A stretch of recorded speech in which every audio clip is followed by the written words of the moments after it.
Walk us through the participants and how this is going to all come together.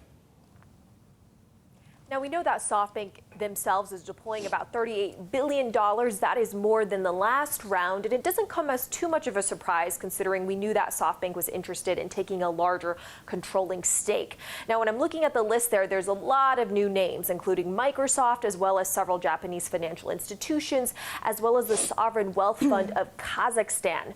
Now, when I went with my colleagues last year to interview Masayoshi Son, he had expressed the desire to raise a new fund every 2 to 3 years to take advantage of the opportunities that he's seeing in cutting-edge technologies like artificial intelligence and autonomous driving. And it looks like with the timing of this announcement that he is pretty much keeping in line with his promise.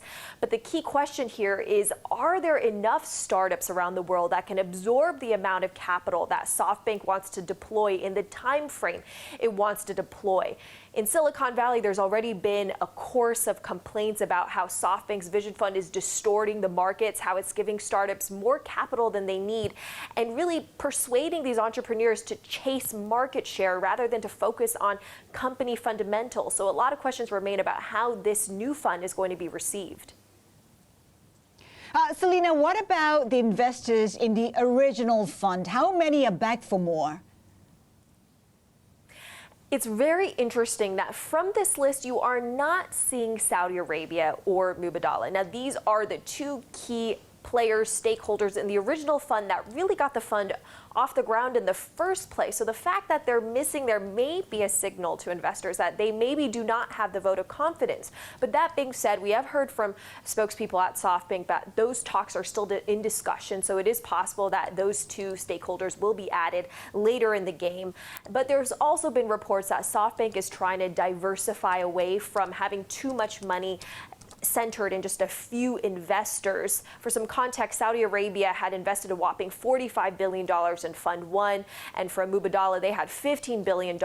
And of course, there was a huge controversy from them being backed by Saudi Arabia after the killing of a journalist. And there was a lot of questions around whether or not entrepreneurs were going to want to get funding from SoftBank that had so much money from this Saudi Arabia wealth fund. So part of it could be them trying to diversify.